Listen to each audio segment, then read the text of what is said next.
officially calling this meeting to order because we don't have a quorum as of yet, but no action will be taken. And so this morning, or today, we have police and fire. We're going to start with the police department and put it in the hands of Chief Wade. All right, good morning. First of all, thank you. It's an absolute honor to be here before the council. I want to first start off by thanking the mayor and the administration for their support. I want to thank the council for their unwavering support over the past year, and I want to thank the citizens for their overwhelming support over the past year. But today, it's not about me. It's about the men and women who wear the gun and badge, who put their life on the line every single day so we can have a better quality of life. It's about them having the tools and the resources to do their job efficiently here in the city of Jackson. Today, I'm asking for an investment in public safety, which is an investment in our citizens, an investment in our city, and more importantly, an investment in our future. We toe the line every day between good and evil here in the city of Jackson. My goals during this budget presentation is to increase the starting salary for Jackson police officers from $48,000 to $50,000. And of course, that would include raises all the way up to chain of command, except me. I'm willing to work with administration, finance, and the council to make this happen. My goal is also to hire new and experienced police officers over the next fiscal year, fill all vacancies within the Jackson Police Department so we can meet the requirements set forth by the COPS hiring grant. I am willing to keep my numbers at 275, so when we get that number, then we can get grant funding to hire additional police officers. As you know, when I took the helm, we were at 221. Today, we're standing at 263 Jackson police officers. That's a net gain of 42 over the past year. My goal is also to acquire police technology to enhance our crime-fighting efforts across the city of Jackson, and we are in need of police vehicles with also their upfitting to fulfill our goals, and that's crime fighting here in the city of Jackson. Our core functions at the Jackson Police Department is crime management. We do that by working in collaboration with the community, by working in collaboration with other law enforcement on the local, county, state, and federal level. Our core functions are also to have professional accountability from the top down and from the bottom up across the board, starting with me and also starting with the least tenured rookie on the police department. Our core functions also include me being concerned about our police officers' mental, physical, and emotional health, employee wellness. We will be an intelligence-based and led police department, and we will conduct thorough professional investigations that our citizens require and that they need. We will be effective and efficient as a law enforcement agency. We're faced with some challenges at the Jackson Police Department. Of course, we know manpower is one of them. We are addressing them. As I stated, we have a 42 net gain over the past year of sworn law enforcement officers. Equipment fatigue vehicles. We have vehicles with high mileage on them, which is impacting our ability to patrol. So again, I'm asking for an increase in our vehicle budget, and we'll talk about that as I matriculate through our presentations. And also I want to say this, when the citizens see JPD, when visitors come to the city of Jackson and see JPD, we're oftentimes the first representation they have of the city of Jackson. So we have to have good, working, functional, aesthetic looking police vehicles, and we do that by continuing to update our fleet yearly.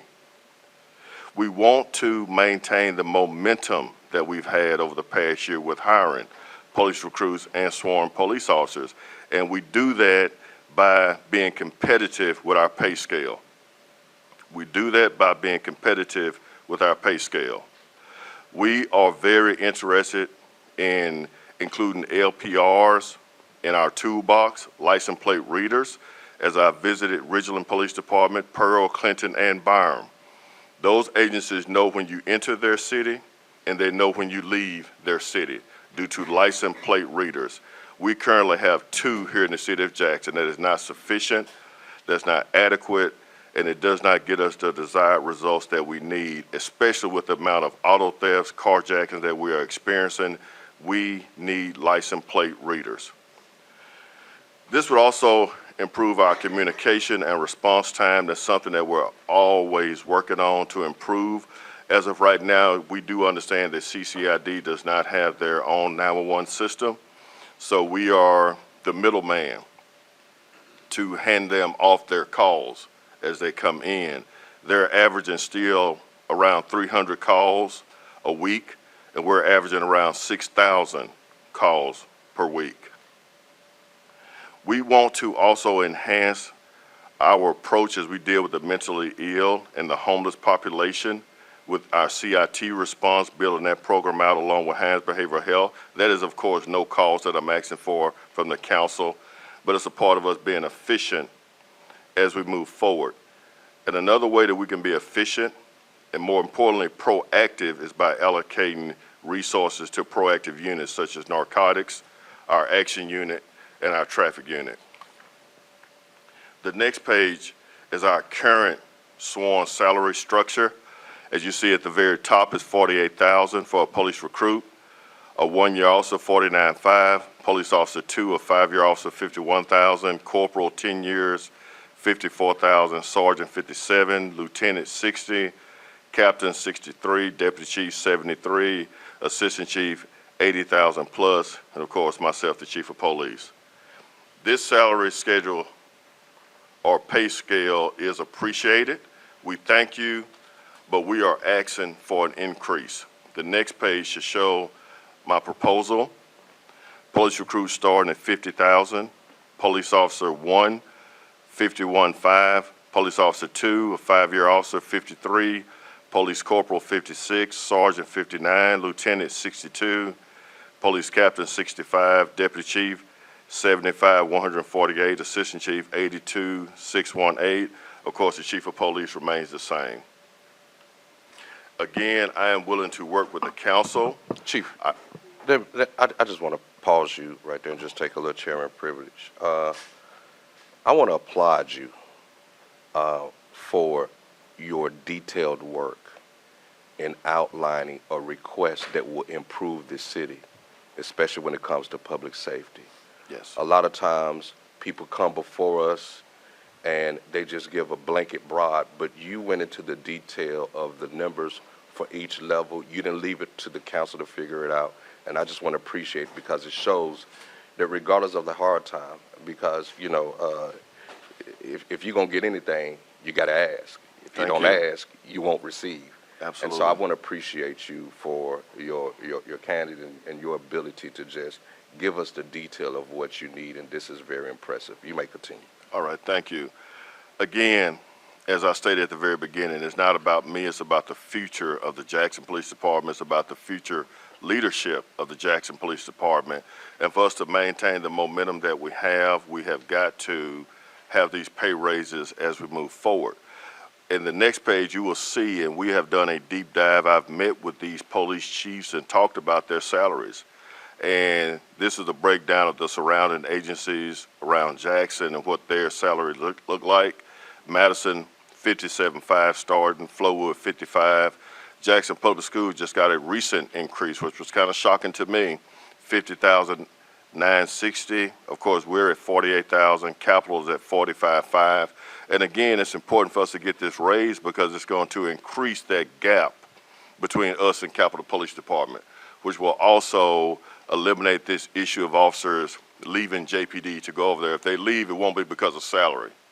It'll be because, whatever it is. I don't know what it would be, but it wouldn't be because of salary.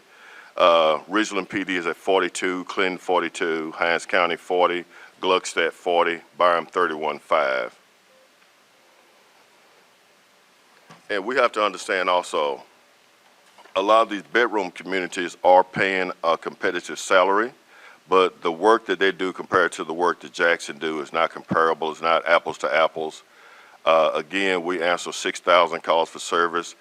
These other agencies are equivalent, not even equivalent to one of our precincts as far as manpower and calls for service. Probably the slowest precinct that we have averages between 500 and 600 calls for service a week.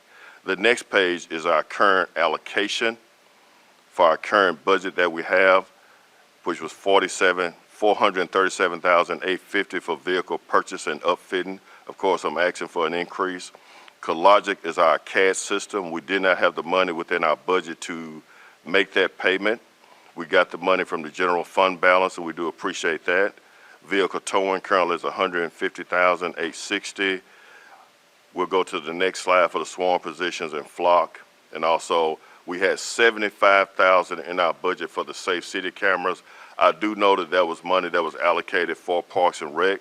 We ask that that money stays within the police department for more blue light surveillance cameras. The next page, upfitting, I'm asking for $750,000.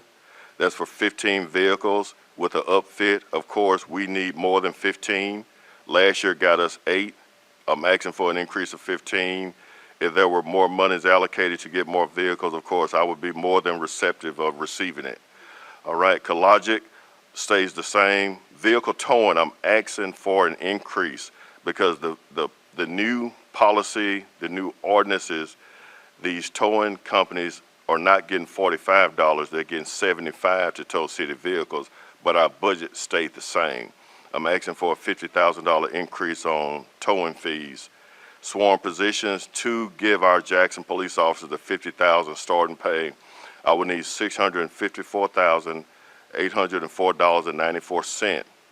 Again, I am willing to work with the administration. I'm willing to trim the fat within the police department, but be advised I'm already anorexic.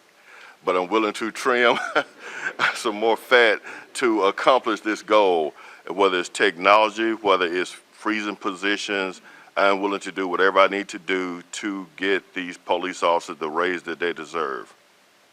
Again, flock safety LPR cameras, 15 will cover all of our main ingress and egress points around the city of Jackson, east, west, north, and south.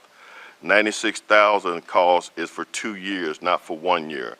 So we don't have to revisit paying them next year. It would be the year after.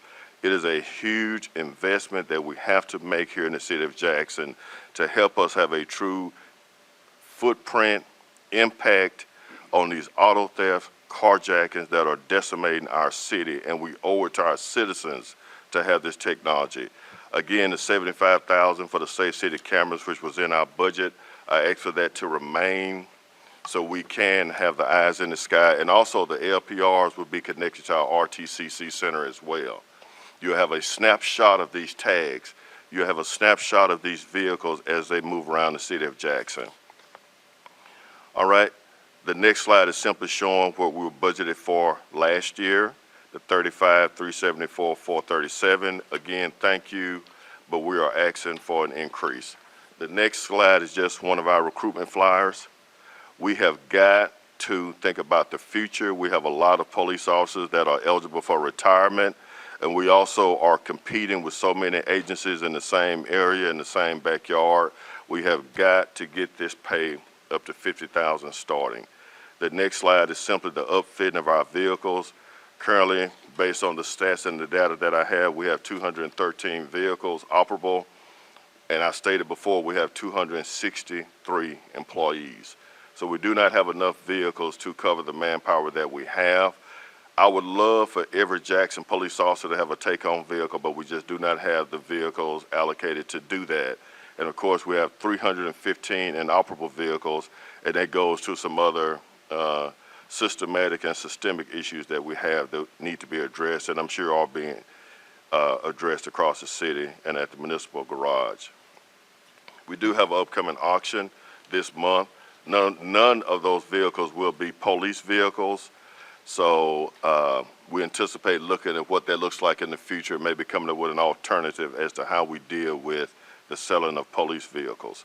The next slide, of course, is our flock public safety cameras. You'll see a breakdown of that. They are very, very efficient and effective in crime fighting. And also a true caveat is that not only will we have the information within the city of Jackson from flock and the LPRs, we will also be sharing the information from all of the other agencies that have flock as well. That is a win-win across the board. And again, of course, the last one is our Safe City cameras. We've got to continue to build out our RTCC. We've got to continue to build out our footprint as it relates to the prosecution of these cases with the blue light cameras and getting that information in real time as we move forward. Thank you for your continued support. We ask for your continued support of the men and women of the Jackson Police Department, and I'm available for any questions at this time.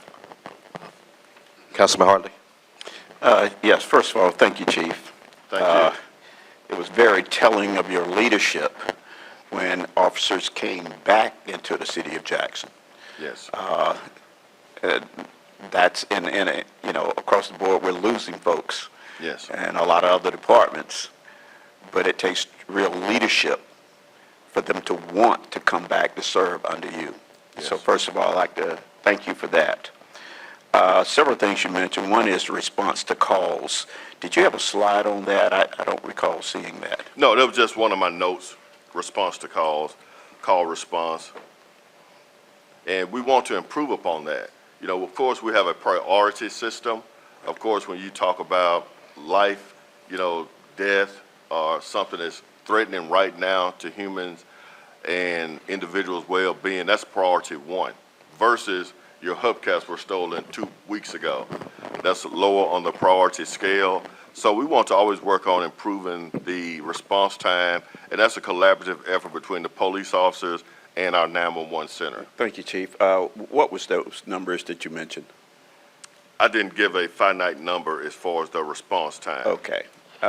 We can get that to you. That's something that we Please. talk about and that we look Please. at weekly. And again, we can use that as justification as well. Yes, sir. The other question I have is, you had a request list. Was that list in order of prioritization? Prioritization for me, and I will go back. Starting salary, that is one. Starting salary is number one as far as my priorities. Vehicles are number two, and LPRs are number three.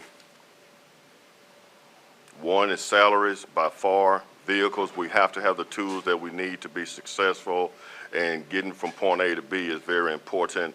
But also LPRs are going to be a game changer for JPD.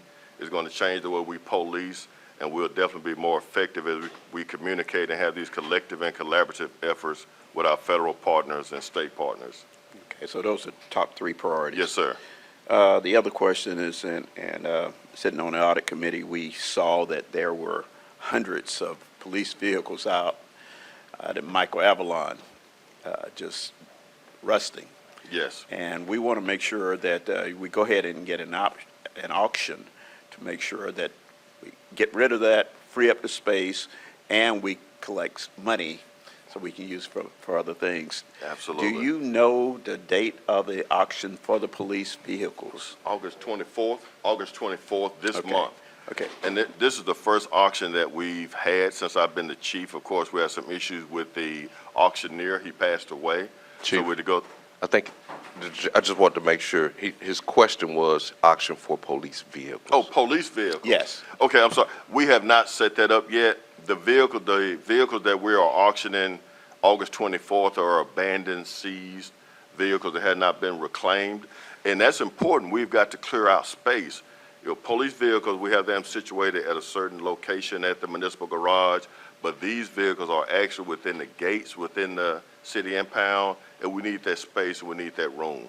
But we have not set up a date strictly for police law enforcement vehicles, and we have over 300 that could possibly be auctioned at that time. So 300 police vehicles. Yes, inoperable, yes.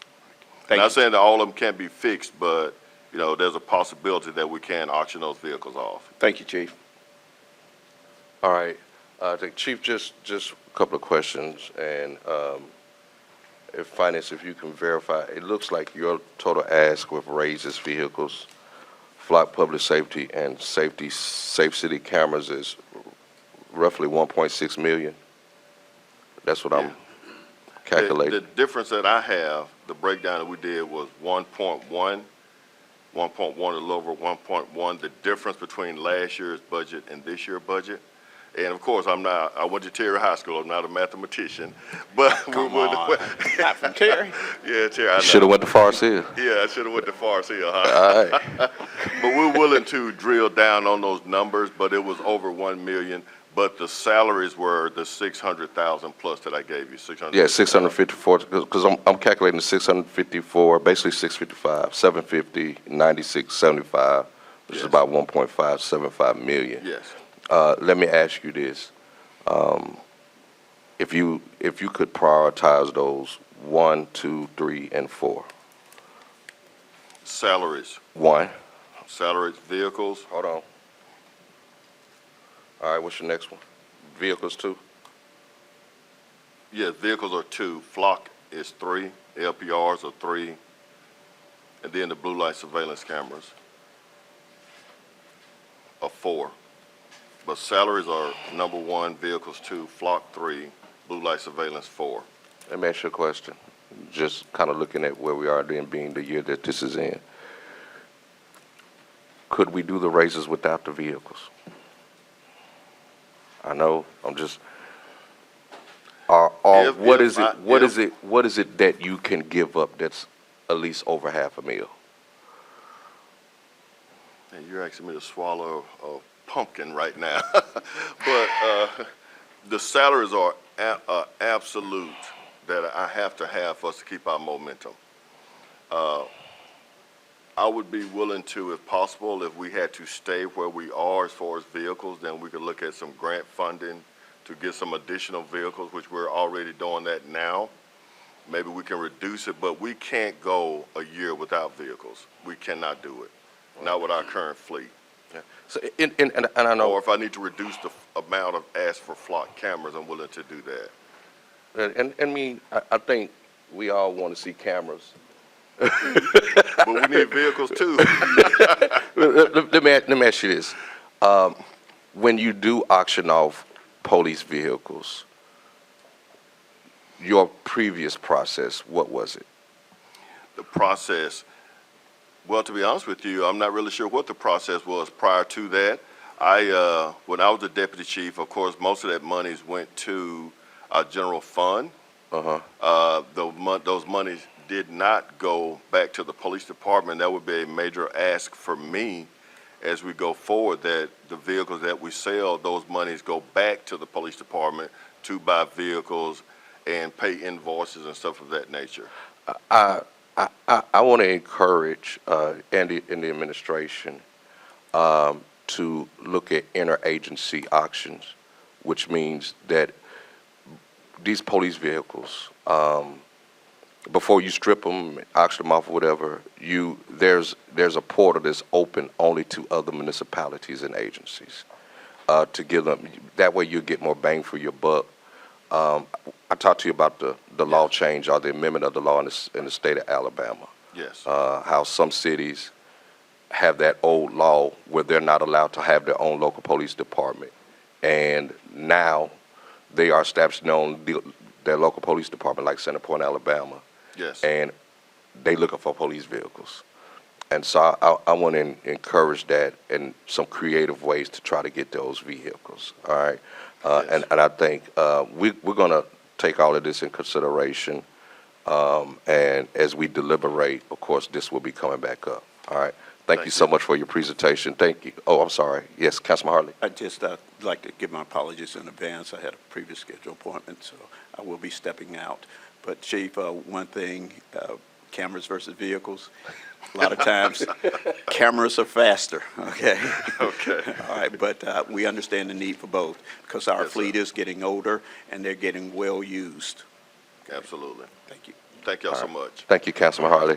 All right, with that being said, Chief, I want to thank all the police officers, men and women that are here today, and I appreciate all the hard work you do.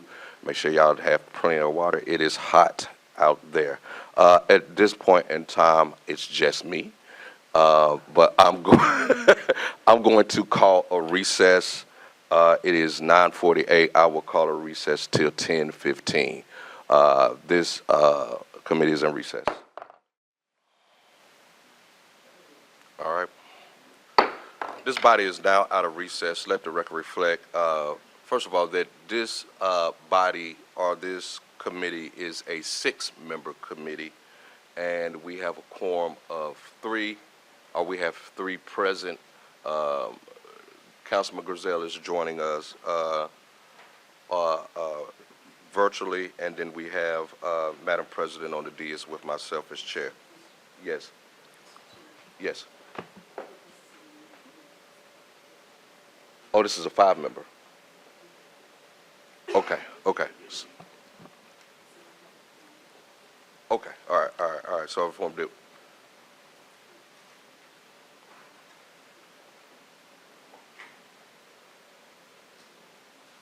Yeah, all right. This is a 5-member body. So we do have a quorum present. So this meeting is officially called to order.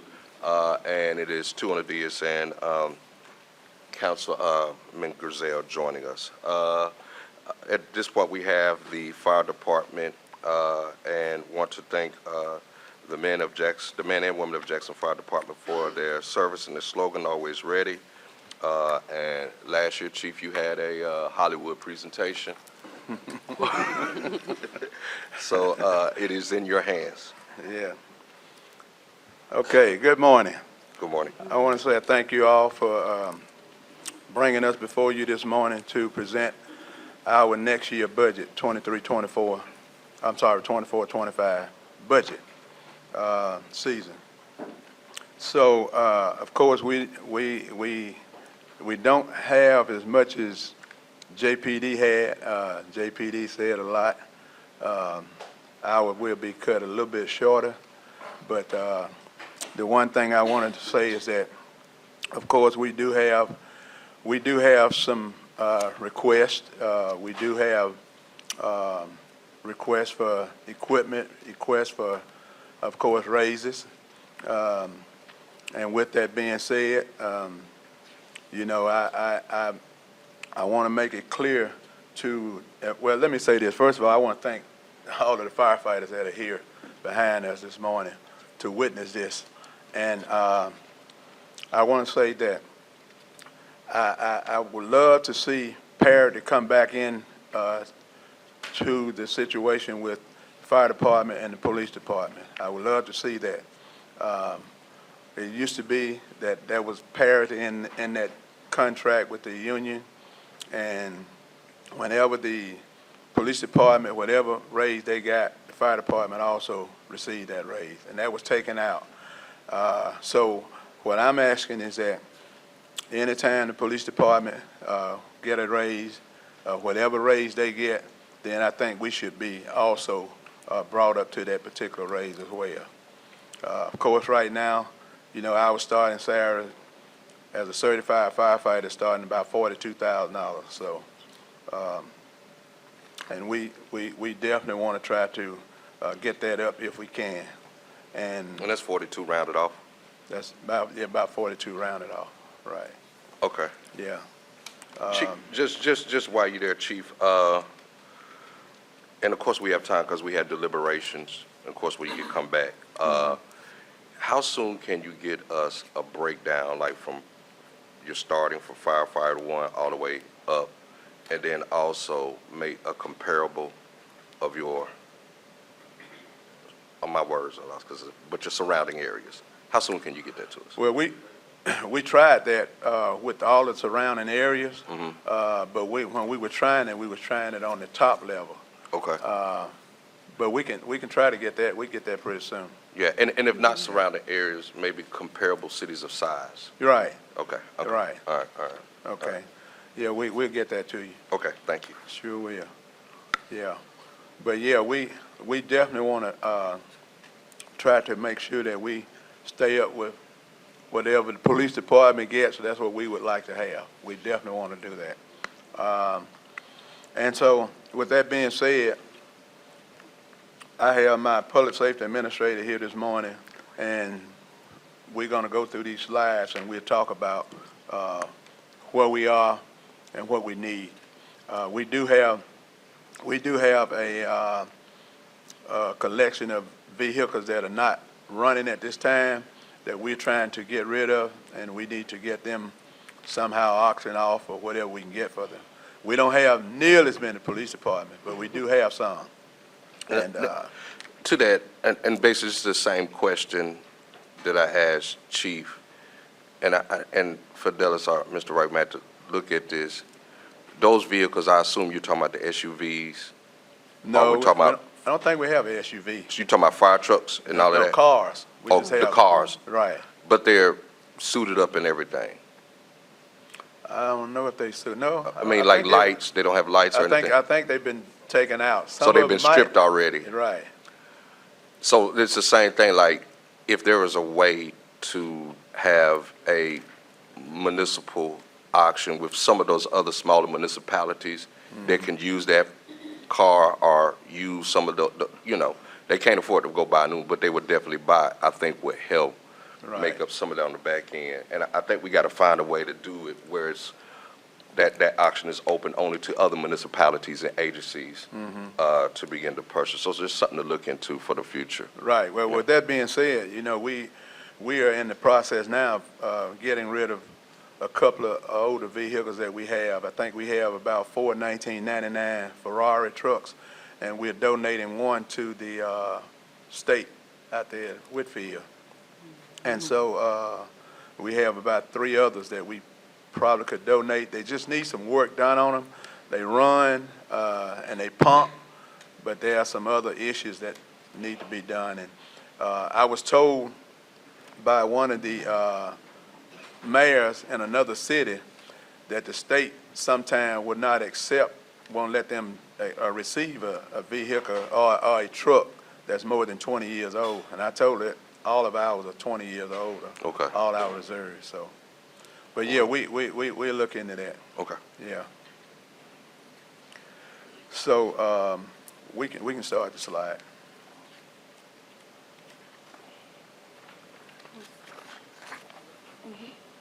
Good morning again. My name is Andrea Tyler, the Public Safety Administrator for the Jackson Fire Department, and I present to you our budget presentation for fiscal year 24-25. So our first slide here is just our mission statement, and we can move over to page 3. And page 3 is just outline some of our JFD recent community engagement and activities.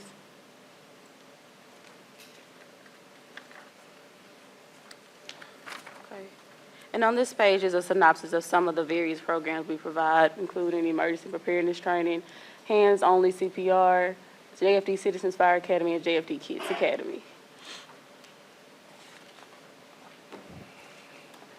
And on this page, it gives information on call stats. Since October 1st of 2023, JFD had answered over 10,000 calls, with 5,200 being medical, 4,800 being fire, and 500 being other. Okay. We pride ourselves on several key initiatives, but the two that stood out this year were our JFD Prepared with the City Attorney Office to implement a cost recovery program aimed to generate approximately $500,000 annually. We also, JFD Office of Fire Marshal completed 2,400 fire inspections, resulting in the collection of fees to total $117,945. And moving forward, JFD seeks to raise salaries for all fire personnel to be comparable with other local public entities. Okay. And our department is currently budgeted for 328 positions, which are outlined by the divisions per bulletin.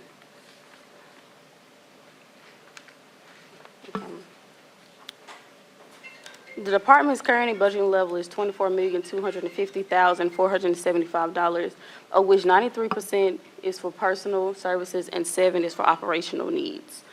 Overtime still proposes a challenge, but we are working to curtail it by enhancing job and recruitment through job fairs and different hiring platforms, conducting on-the-job training to new firefighter 1 trainees before allowing them to attend the Mississippi State Fire Academy, and the department is continuing to promote in the ranks of district chiefs, captains, relief driver operators, and firefighter 2s.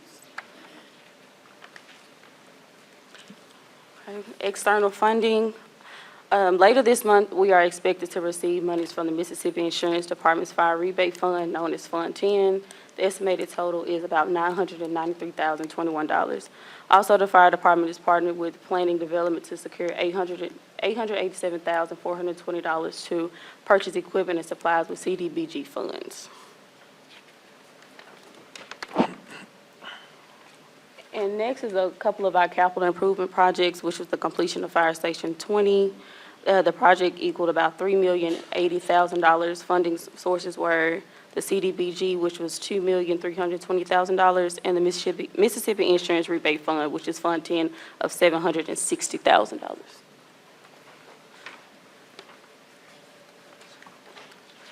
Okay, we have a couple of other improvement projects. We have, the department is slated to progressively rehab Fire Station 7, as well as Fire Station 23 with CDBG funding as well.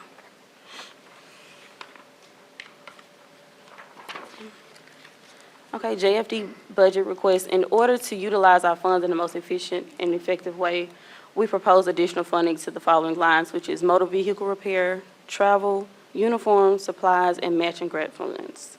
And on the next page, we'll describe the reason for these requests. So the first reason will be motor vehicle repair. Need added funding to cover surge in pricing for vehicle repairs and maintenance. Travel, we will require extra funding for entry-level personnel to travel for mandatory training courses. Uniforms, we need extra funding to cover costs to purchase uniforms for all fire personnel to comply with uniform standards. Supplies will require additional funding to keep up with the rising cost of inflation, and matching grant funds will be applying for grant funding that may require a match.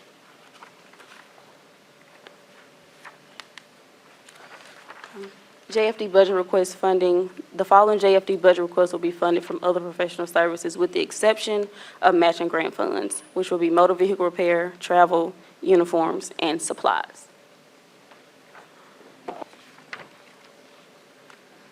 Okay. In our closing remarks, the Jackson Fire Department is committed to excellence and professional accountability. We seek to remain respected by our citizens throughout our community. We value the lives and property that we are entrusted to protect. With gratitude and grace, the Jackson Fire Department is appreciative of the support and the advocacy of the administration and the City Council. We have procured much-needed equipment and apparatus, enhanced training, and staffing opportunities. So with your continued support, we strive to increase our fire rating and have the tools needed to implement a plan of action for overtime concerns. And this is the end of our presentation. We're open for any questions at this time. And if I may, I want to say that I appreciate the planning department for helping us with CDBG funding because it helps us a lot. We were able to secure some funding this past budget season, and we were able to buy turnout gear. We have to have turnout gear, so we bought a lot of that with the CDBG funding, along with some other clothing that we were able to give to the firefighters. So I want to say I appreciate them for helping us out with that. All right. Thank you, Chief.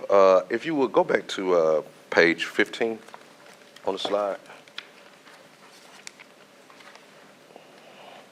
And I think I just got 3 things. 15, that's 14. Yeah. All right. So you see where you have your request for funding, motor vehicle repair, travels, uniform, supplies, and except for matching grant funds, and then you can go in and put salaries up there based on what we talked about earlier, what that would be as far as that comparable, because I don't know what that breakdown would be with the various. If you could put a number next to each one. So how much would be your budget for your motor vehicle repair? What is that number? Because I can't, you know what I'm saying, travel, what is that number? Uniforms, what, I can't put a request in if I don't know how much it is, all right? So that's 1 or 2, and then make sure you add employees to that and get that to us as soon as possible, and then we'll kind of do what we did last year, just come back. The other thing, Chief, and Mr. Mellenbecker, I think that you need to get with DRA, because Delta Regional Authority has that part that deals with community rooms or community facilities. And Chief, in some of our cities in the South, especially a lot of them in Florida, their fire departments have that attached community room for neighborhood associations and people to meet. And for example, the people over in Swan Lake, Mayfair, Heritage Estates, Brooklyn, Lost Lake Circle, that area. Right. One of the things that we know is since what's the church on Lake Shore that burnt down? On Lake Shore? Mm-hmm. Was it Miracle Temple? or something like that. But but you know what I'm talking about, the church that burnt down. So, you know, that precinct is a voting precinct, but then you have all those communities that want to have neighborhood association meetings. And there's funding to do add-ons to fire departments so that so that communities can come and meet there. And especially when they have a voting precinct, because I can imagine with fire stations in a vote precinct, like on November 5th, Yeah. there are going to be cars, you know what I'm saying? And if you had to get out for an emergency, and, you know, like President Chills, it's crazy over there, you know what I'm saying? And so I think that if we can get with DRA as soon as possible, and if you could think about across the city, what fire stations will be beneficial to add that community room, you know, I think that we could do, and they do funding for that, because I know Greenville took advantage of it and everything. So I think that's something that we need to look at as far as the citizens and everything else. But if you would get us everything else as soon as you can, then we can kind of look at everything as we're getting all the other budget presentations. What's the acronym? DRA, what'd you say? Delta Regional Authority. Okay. Delta Regional Authority. Dr. Corey Wiggins. Yep.